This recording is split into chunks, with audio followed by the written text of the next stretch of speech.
जय श्री कृष्ण विद्यार्थी मित्रों। तो लास्ट टाइम આપણે વાત કરી હતી આઇસોટોપ, આઇસોબાર, આઇસોટોન એન્ડ આઇસોડાયફિયર્સ। આ બધા ક્વેશ્ચન વાઇવાની અંદર હોય છે। ત્યારબાદ આજે આપણે જોશું concept of orbit and orbital.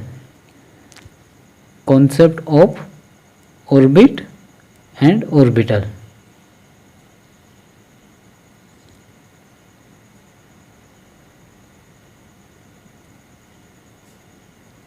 Orbit ने कहीशू आपणे सेल एंड ऑर्बिटल ने कहीशू आपणे सबसेल।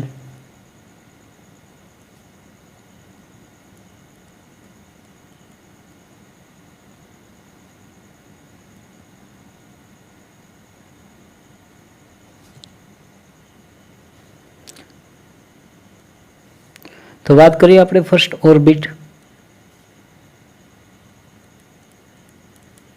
ऑर्बिट एटले के cell.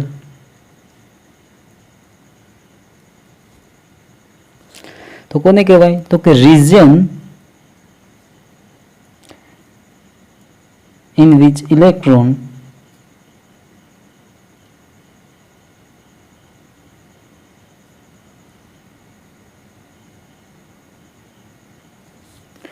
Move in round shape, move in round shape around the nucleus।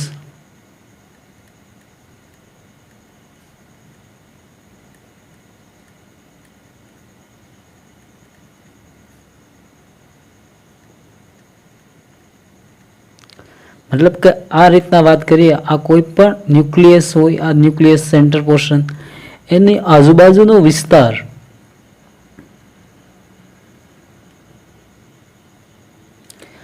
आ विस्तार के जेनी अंदर इलेक्ट्रॉन मूव्स करता होय तो आने कहेशुं आपणे ऑर्बिट। बराबर। तो आने आपणे नंबरिंग आपीए, आ 1 2 एंड 3। तो इट इज रिप्रेजेंट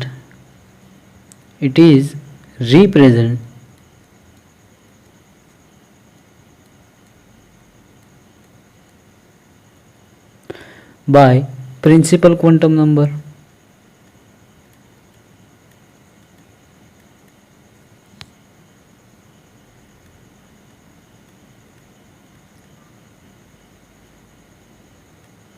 એટલે કે જેને સ્મોલ n થી દર્શાવાય। બરાબર। n બરાબર તો કે ઓર્બિટ અહીંયા 1 2 3 4 અપ ટુ। બરાબર। હંમેશા યાદ રાખો n ની વેલ્યુ ક્યારે પણ નેગેટિવ કે 0 ન હોય, ક્યારે પણ નેગેટિવ કે 0 ન હોય। બરાબર। અહીંયા આપણે સેલને નામ આપી દઈએ તો કે સેલ, ફર્સ્ટ સેલ છે ને કે કહેવાય, ત્યારબાદ એલ અને એમ। તો અહીંયા નામ આપી દઈએ કે એલ એમ। બરાબર। ત્યારબાદ સેકન્ડ વાત કરીએ ઓર્બિટલ। ઓર્બિટલ એટલે કે સબસેલ।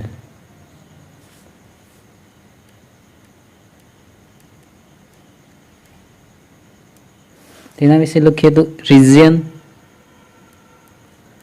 इन which electron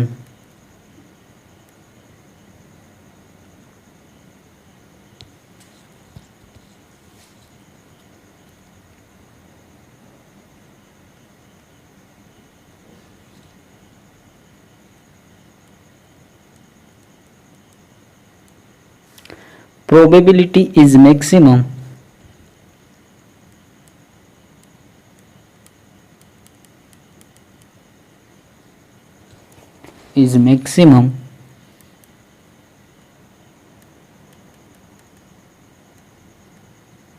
around the nucleus।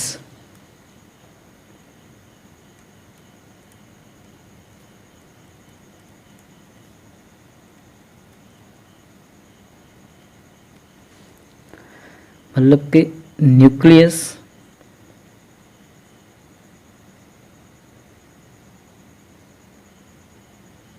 Nucleus ने आजुबाजुनो एवो विस्तार के ज्यां इलेक्ट्रॉन मळवानी प्रोबेबिलिटी एटले के संभावना सौथी वधारे होय तो तेने शुं कहीशुं आपणे ऑर्बिटल। તો આને શેના વડે દર્શાવાય? તો કે ઇટ ઇઝ રિપ્રેઝેન્ટેડ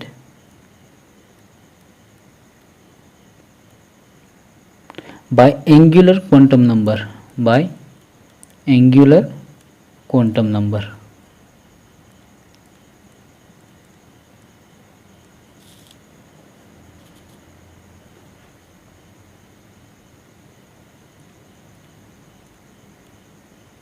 જેને દર્શાવશું એલ વડે. તો એલ બરાબર હંમેશા યાદ રાખો, એલ ની શરૂઆત 0, 1, 2, 3, 4. તો અહીંયા જે સબસેલ અથવા આપણે ઓર્બિટલ કહીએ એના નામ કઈ રીતના થાય? તો કે સબસેલ બરાબર 0 હોય ત્યારે યાદ રાખવો કઈ ઓર્બિટલ હોય? તો કે એસ, ત્યારબાદ P, D, F, G up to. બરાબર. તો આ રીતના ઓર્બિટ અને ઓર્બિટલ કોઈ પણ ઇલેક્ટ્રોનનું એડ્રેસ જાણવા માટે 4 ક્વોન્ટમ નંબર યુઝ થાય. તો કયા કયા ક્વોન્ટમ નંબર વિગતવાર આપણે જોઈએ. તો વાત કરીએ આપણે ક્વોન્ટમ નંબર. બરાબર.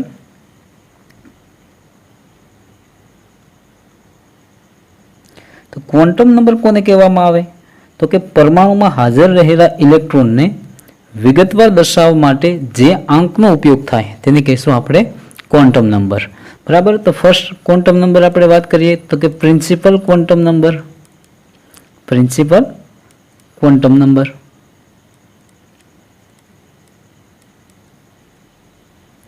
પ્રિન્સિપલ ક્વોન્ટમ નંબરને શેના વડે દર્શાવાય? તો કે સ્મોલ n થી. બરાબર. તો આની ડિસ્કવર કોને કરી? તો કે ઇટ ઇઝ અ ડિસ્કવર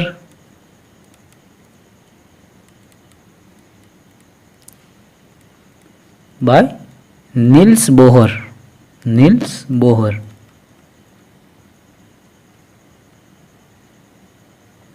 બરાબર. પ્રિન્સિપલ ક્વોન્ટમ નંબરથી કઈ વસ્તુ ડિસાઇડ થાય? તો અહીંયા લખીએ decide.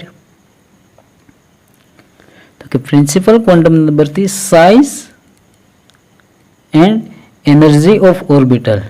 Size and energy of orbital. બરાબર. તો સપોઝ કે અહીંયા આપણે એક ન્યુક્લિયસ રિપ્રેઝેન્ટ કરીએ. આ ન્યુક્લિયસની આજુબાજુ હોય એને ઓર્બિટ કહીશું આપણે. ત્યારબાદ second orbit, third orbit, 4 orbit. બરાબર. તો આને આપણે નંબર આપીએ 1, 2, 3 એન્ડ 4. બરાબર. તો પ્રિન્સિપલ ક્વોન્ટમ નંબરને શેના વડે દર્શાવીએ? n. તો n directly proportional two size and directly proportional two energy. તો અહીંયા કીધું ન્યુક્લિયસની ફર્સ્ટ ઓર્બિટ, ત્યારબાદ second orbit, third and fourth. તો સાઇઝની અંદર શું થાય? તો કે સાઇઝની અંદર વધારો થાય છે. જેમ n ની વેલ્યુ વધારે તેમ સાઇઝ પણ વધારે હોય અને સાઇઝ જેમ વધારે તેમ એનર્જી પણ વધારે હોય. n બરાબર આપણે લખીએ 1, 2, 3 એન્ડ 4. બરાબર. તો અહીંયા આપણે લખતા સેલમાં તો કે સેલ તરીકે લખતા આપણે કે, એલ, એમ એન્ડ એન. બરાબર. અહીંયા લખીએ electron occupy in capacity. Electron occupy in capacity. તો એના માટેનું ફોર્મ્યુલા છે 2n², જ્યાં n એટલે કે number of principal quantum number. તો ફોર્મ્યુલા આપણી પાસે છે 2n². બરાબર. તો 2n², જ્યાં n એટલે કે number of principal quantum number. તો અહીંયા આપણે મેળવીશું કે, એલ, એમ ઓર એન. બરાબર. તો અહીંયા કે ની વેલ્યુ ઓર્બિટમાં 1, 2, 3 એન્ડ 4. હવે આ ફોર્મ્યુલા આપણે અંદર યુઝ કરીએ તો ઇલેક્ટ્રોન ઓક્યુપાય કેપેસિટી પ્રમાણે કે ઓર્બિટની અંદર કેટલા ઇલેક્ટ્રોન સમાઈ શકે? તો ફક્ત 2. ત્યારબાદ 8, 18 અને 32. બરાબર. Up to. ત્યારબાદ સેકન્ડ ક્વોન્ટમ નંબરની વાત કરીએ આપણે angular quantum number. Second quantum number angular quantum number.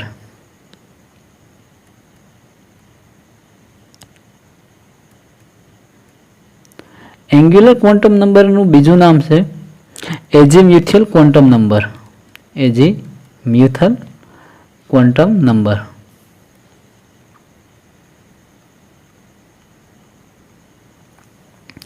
જેને આપણે શેના વડે દર્શાવીએ તો કે સ્મોલ એલ થી, બરાબર. તો આ વિશે તો કે ઇટ ઇઝ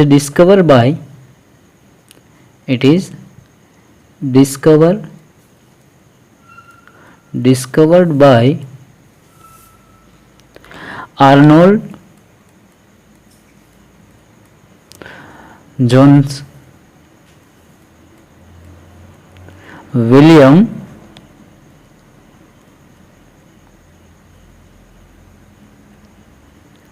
સમરફિલ્ડ.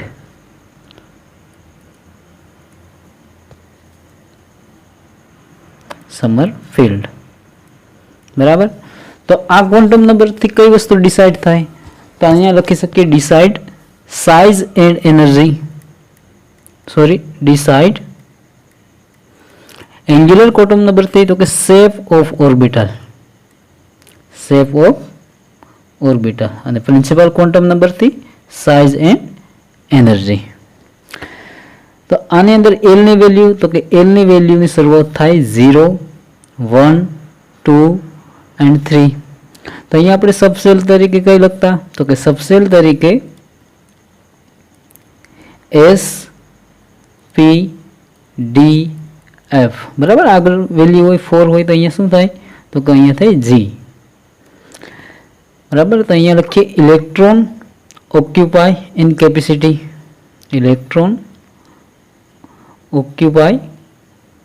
કેપેસિટી,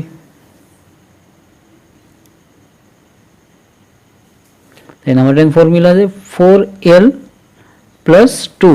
જો અહીંયા L ની વેલ્યુ કેટલી લેવાની તો કે અહીંયાથી લેવાની 0. તો વાત કરીએ, જો S ઓર્બિટલમાં આપણે L ની વેલ્યુ મૂકીએ 0 તો કેટલા આવે વેલ્યુ તો કે 2. જો L બરાબર 1 લઉં તો P ઓર્બિટલમાં આવે 6, ત્યારબાદ આવે 10, 14, 18 અને 32. તો આવી રીતના હોય. હંમેશા યાદ રાખો L બરાબર ક્યારે પણ n, મતલબ L બરાબર n ની વેલ્યુ ક્યારે પણ સમાન ન હોય કે નેગેટિવમાં ના આવેલી હોય. હંમેશા n એટલે કે પ્રિન્સિપલ ક્વોન્ટમ નંબરની વેલ્યુ L કરતાં વધારે જ હોય. એટલે લખી શકીએ L ડિપેન્ડ્સ ઓન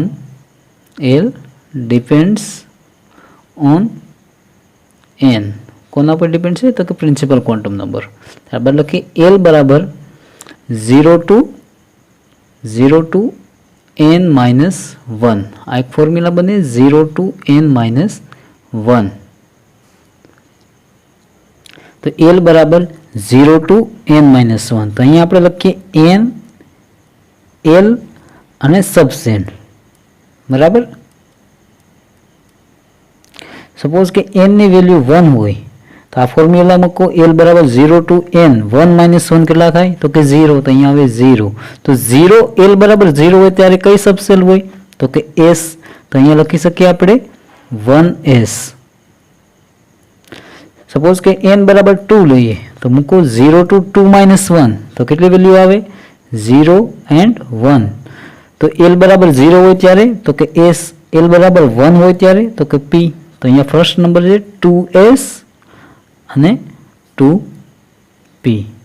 ત્યારબાદ n બરાબર 3 તો અહીંયા મૂકો 0 to 3 - 1 એટલે કે 0, 1 and 2, 0, 1 and 2. તો અહીંયા 3s, એનું નામ થાય 3s. ત્યારબાદ થાય 3p અને બને 3d, બરાબર. એવી જ રીતના આગળ હોય. સપોઝ કે ક્યારેક આવી રીતના હોય કે n બરાબર અને L બરાબર તો સબસેલની વેલ્યુ મેળવો. સપોઝ કે n બરાબર 2 અને L બરાબર 1 તો સબસેલ કઈ હોય તો કે 2 અને L બરાબર 1 એટલે કે કઈ ઓર્બિટ તો કે P ઓર્બિટ. સપોઝ કે 7 and 5 તો કઈ સબસેલ થાય તો કે 5 હોય તો 5, 7h, બરાબર. તો ક્યારેક આવી રીતના હોઈ શકે. તો એન્ગ્યુલર ક્વોન્ટમ નંબરથી કઈ વસ્તુ ડિસાઇડ થઈ હતી તો કે શેપ ઓફ ઓર્બિટલ.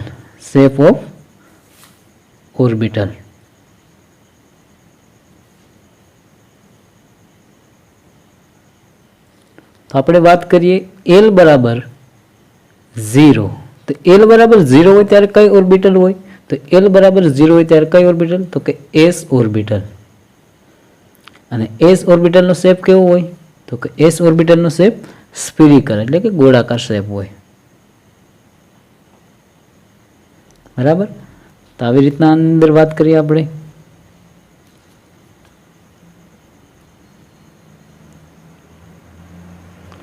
તો કે ઓર્બિટલની અંદર આ જે ગોળાકાર શેપ આવેલો હોય આની અંદર આપણે 3 એક્સિસ પાસ કરીએ, એક્સ, વાય એન્ડ ઝેડ. તો આ જે શેપની અંદર ઇલેક્ટ્રોન ડેન્સિટીનું વિતરણ કેવું હોય? તો કે એક સરખું આવેલું હોય. ઇલેક્ટ્રોન ડેન્સિટીનું વિતરણ એક સરખું આવેલું હોય. તો એસ ઓર્બિટલની અંદર આપણે એક વાત કરીએ centre of symmetry. Centre of symmetry. તો સેન્ટર ઓફ સિમેટ્રીનો આપણે યુઝ ક્યાં કરશું? તો કે એની અંદર આપણે સેફટીની અંદર યુઝ કરીએ, જેને આપણે આઈ વડે રિપ્રેઝેન્ટ કરીએ. તો સેન્ટર ઓફ સિમેટ્રી કોને કહેવામાં આવે? તો કે આઈ. ફોર એક્ઝામ્પલ અહીંયા વાત કરું H2O2 હાઇડ્રોજન પેરોક્સાઇડ. તો આના અહીંયા બે ફોર્મ્યુલા બને, ઓક્સિજન ઓક્સિજન એન્ડ હાઇડ્રોજન. તો સેન્ટર ઓફ સિમેટ્રી એને કહેવામાં આવે કે સરખા અંતરે વિરુદ્ધ દિશામાં એક સરખા એલિમેન્ટ મળી આવે તો એની અંદર સેન્ટર ઓફ સિમેટ્રી પ્રેઝન્ટ કહેવાય. તો અહીંયા વાત કરીએ હાઇડ્રોજન પેરેન્ટના સરખા અંતરે, એટલે અહીંયા એક ઓક્સિજન, અહીંયા ઓક્સિજન, સરખા અંતરે વિરુદ્ધ દિશામાં અહીંયા શું મળે? તો કે અહીંયા હાઇડ્રોજન મળે, જ્યારે અહીંયા તો કે અહીંયા કંઈ નથી મળતું. એટલે આની અંદર સેન્ટર ઓફ સિમેટ્રી આઈ, તો કે centre of symmetry I absent કહેવાય. જ્યારે આનું બીજું ફોર્મ આવી રીતના બને ટ્રાન્સફોર્મ. અહીંયા આપણે આ નિયમ લગાડે સરખા અંતરે વિરુદ્ધ દિશામાં, તો કે અહીંયા હાઇડ્રોજન મળે, અહીંયા પણ હાઇડ્રોજન મળે. તો આને કહેવાય સેન્ટર ઓફ સિમેટ્રી આઈ, તો કે centre of symmetry I present. બરાબર. તો જે એસ ઓર્બિટલ છે આ એસ ઓર્બિટલની અંદર centre of symmetry I present કહેવામાં આવે. Centre of symmetry I present. ત્યારબાદ આનો શેપ એટલે આને કહેશું આપણે સિમેટ્રી. બરાબર. આની અંદર જો સરખા અંતરે વિરુદ્ધ દિશામાં તમે જાઓ તો અહીંયા નેગેટિવ, તો અહીંયા પણ નેગેટિવ. તો આને કહેશું આપણે centre of symmetry I present symmetry. તો આને આપણે કહેશું ઝિરાડ. ઝિરાડને આપણે યુઝ કર્યું જી. ઝિરાડ મતલબ કે વ્યસ્તીકરણ બિંદુ. ત્યારબાદ સેકન્ડ ઓર્બિટલની વાત કરીએ એલ બરાબર, તો કે એલ બરાબર 1. તો આ કઈ ઓર્બિટલ થાય? તો એલ બરાબર 1 હોય તો પી ઓર્બિટલ. અને પી ઓર્બિટલનો શેપ કેવો હોય? તો કે પી ઓર્બિટલનો શેપ ડમ્બેલ શેપ કહેવામાં આવે. ડમ્બેલ એટલે કે ઢોલ જેવો શેપ. તો અહીંયા આપણે વાત કરીએ સપોઝ કે આ એક્સ એક્સિસ હોય તો અહીંયા જે લોબ આવેલા હોય આ પ્લસ, તો આ માઇનસ, આ વાય એક્સિસ અને આ ઝેડ એક્સિસ. તો અહીંયા જે લોબ આવેલા છે એ પી એક્સ એક્સિસ ઉપર આવેલા હોય છે. ત્યારબાદ સેકન્ડ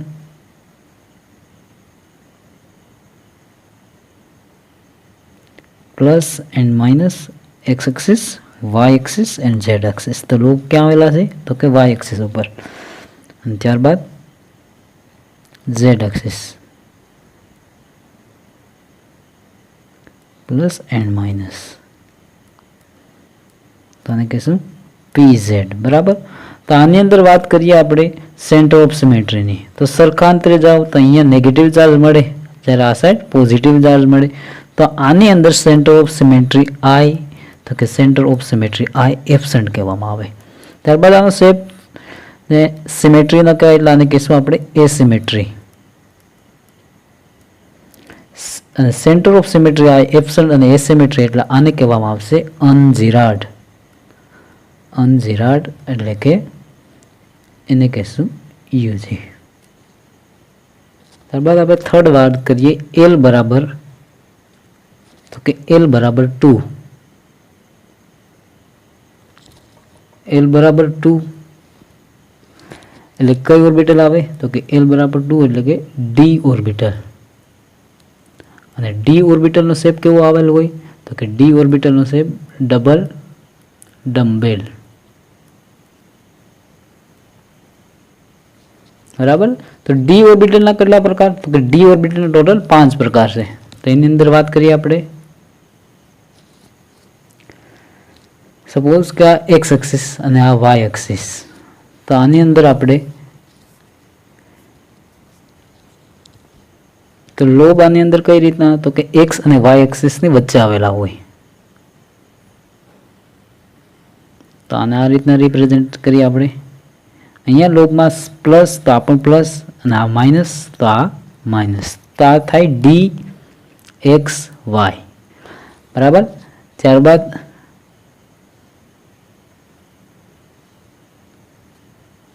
સપોઝ કે આ એક્સ એક્સિસ અને આ ઝેડ એક્સિસ, તો આવી રીતના બને plus plus and minus minus, તો આ થાય ડી એક્સ ઝેડ। ત્યારબાદ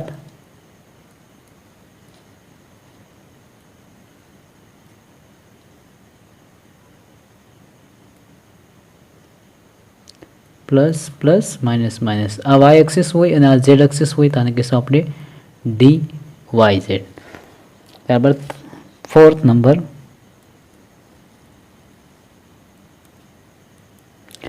જે ક્યાં આવેલા હોય, તો કે એક્સિસ ઉપર લોબ આવેલા હોય, plus plus and minus minus, suppose કે આ એક્સ એક્સિસ અને આ વાય એક્સિસ, તો આને કહેશું આપણે D X square dash Y square. જો ફક્ત ઝેડ એક્સિસ ઉપર લોબ આવેલા હોય,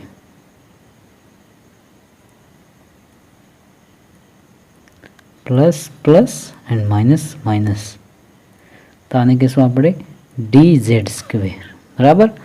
તો આ જે 5 સબ ઓર્બિટલ છે, આ 5 સબ ઓર્બિટલની અંદર આપણે સેન્ટર ઓફ સિમેટ્રી, તો આ સાઈડ જાવ તો પોઝિટિવ અને આ સાઈડ પણ પોઝિટિવ, તો આનું અંદર સેન્ટર ઓફ સિમેટ્રી આઈ, તો કે centre of symmetry I present, સરખા અંતરે વિરુદ્ધ દિશામાં એક સરખા એલિમેન્ટ, તો અહીંયા પોઝિટિવ તો અહીંયા પણ પોઝિટિવ મળે, એટલે આને કહેશું આપણે સિમેટ્રી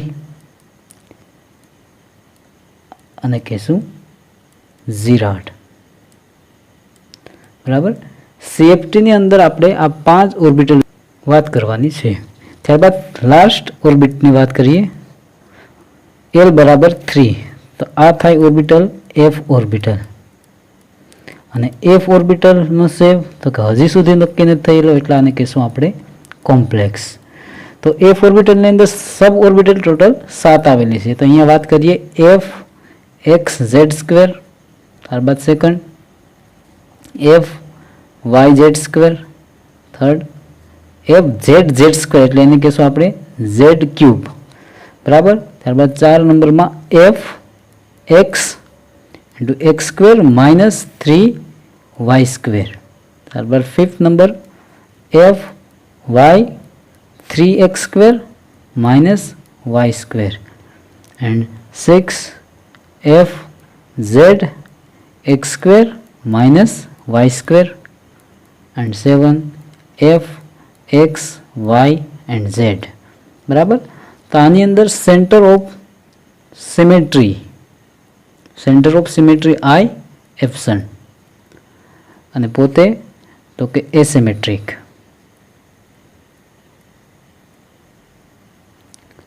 એટલે આને કહેવામાં આવે અનઝીરાડ,